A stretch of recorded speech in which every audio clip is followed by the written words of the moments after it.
Another day, another basketball stories na naman ang pagkikwentuhan natin. At ngayon nga, yung pag-uusapan natin ang balitang pagtanggal pa ng Los Angeles Lakers kay Rui Hachimura. At ang balitang pagkuha ng Golden State Warriors kay Russell Westbrook.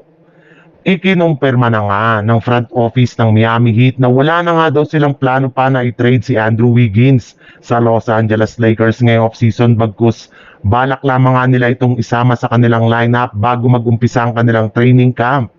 Ibig sabihin, official na ngang matitigil ang trade ng Los Angeles Lakers at Miami Heat na nag-umpisa ng nagdaang linggo.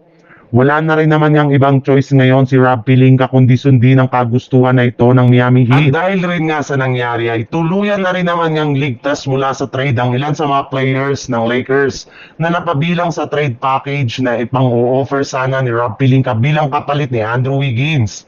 At unang-una nga dyan ay si Rui Hachimura na nakakahinga na ngayon ng mas maluwag since hindi na nga siya maililipat pa ng ibang kupunan at matutulungan na nga siyang muli ni LeBron James at Luka Doncic sa kampanya ng Lakers.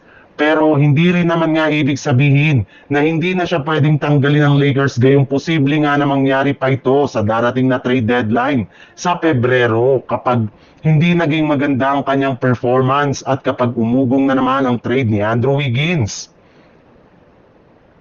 Sa ibang balita naman, ilang linggo na nga bago mag-umpisa ang 2025 to 2026 NBA season kaya may chance pa nga ang mga team na kumuha ng mga bagong players sa mga susunod na linggo.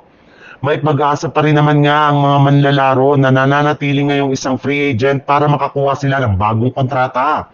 Pero hindi rin naman nga ganyan ang kalagayan ngayon ng veteran superstar na si Russell Westbrook na isa pa rin ngang unrestricted free agent ngayong off-season. Ayon nga sa ibinulgar na balita ng NBA insider na si Mark Stein na malaki nga daw ang posibilidad na magsimula ang bagong season ng NBA nang walang kupunan si Russell Westbrook. Hanggang ngayon nga ay hindi pa rin naman nga siya binibigyan ng kontrata ng Sacramento Kings at inaayawan rin naman nga siya ng iba pang mga kupunan. Pero base rin naman nga sa kalalabas pa lang na balita ngayong araw ng isang NBA insider, may pag-asa pa rin nga na makahabol si Westbrook next season since naibalita na nga na isa na nga ang Golden State Warriors sa mga team na interesado sa pagkuha sa kanyang serbisyo sa free agency market.